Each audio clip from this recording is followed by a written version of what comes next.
क्या हिजबुल्लाह ने आखिरकार हार मान ली है? लेबनान की राजनीति और सुरक्षा को झकझोर देने वाली ये खबर दुनिया भर में चर्चा का विषय बनी हुई है। लेबनान की सरकार और सेना ने एक ऐसा नया प्लान पेश किया है जिसके तहत अब हथियार सिर्फ और सिर्फ राज्य यानी सरकार और सेना के पास होंगे। इस फैसले पर हिजबुल्लाह, जो लेबनान का सबसे बड़ा शिया संगठन और सशस्त्र ग्रुप माना जाता है, ने अप्रत्याशित नरमी दिखाई है। सवाल ये उठता है कि क्या ये संगठन वाकई झुक गया है या फिर ये सिर्फ एक रणनीति है। सबसे पहले समझते हैं कि मामला है क्या।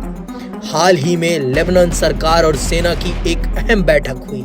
इस बैठक में सेना ने साफ कहा कि देश में हथियार रखने और उनका इस्तेमाल करने का अधिकार सिर्फ सेना और सरकार के पास होना चाहिए। यानी हिजबुल्लाह जैसे संगठनों के निजी हथियार अब मान्य नहीं होंगे। अब तक लेबनान की राजनीति में हिजबुल्लाह को एक स्टेट विद स्टेट यानी राज्य के भीतर राज्य माना जाता रहा है।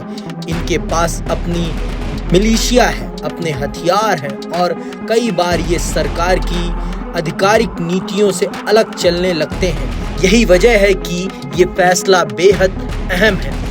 हिजबुल्लाह का शुरुआती रुख हमेशा सख्त रहा है। उन्होंने पहले ही साफ कर दिया था कि वे ऐसे किसी भी फैसले को मानो अस्तित्वहीन मानेंगे। यहाँ तक कि उन्होंने इसे पाप तक करार दिया था। लेकिन इस बार जब सेना ने हथियार पर अपने एकाधिकार की योजना रखी तो हिजबुल्लाह ने सीधे विरोध करने के बजाय इसे समझदारी और तर्क की ओर लौटने का मौका कहा।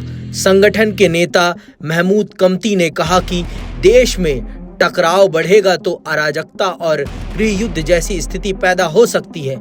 इसलिए उन्होंने नरमी भरा संदेश दिया, यानी फिलहाल हिजबुल्लाह सीधे सीधे टकराव से बचना चाहता है।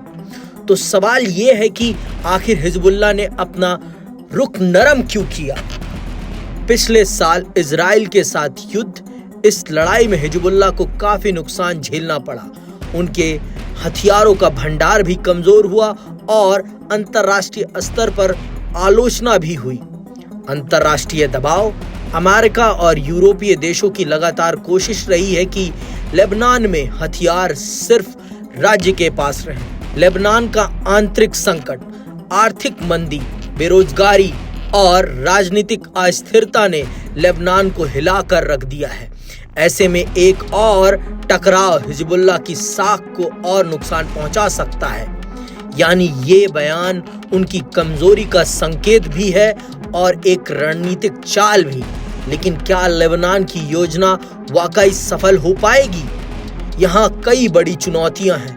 लेबनान सेना की सीमित ताकत, खुद सेना मानती है कि उनके पास उतने संसाधन और शक्ति नहीं है कि वे पूरे देश में अकेले सुरक्षा संभाल सकें। इजराइल का खतरा, सीमावर्ती क्षेत्रों में इजराइल की सैन्य कार्रवाई लगातार जारी है।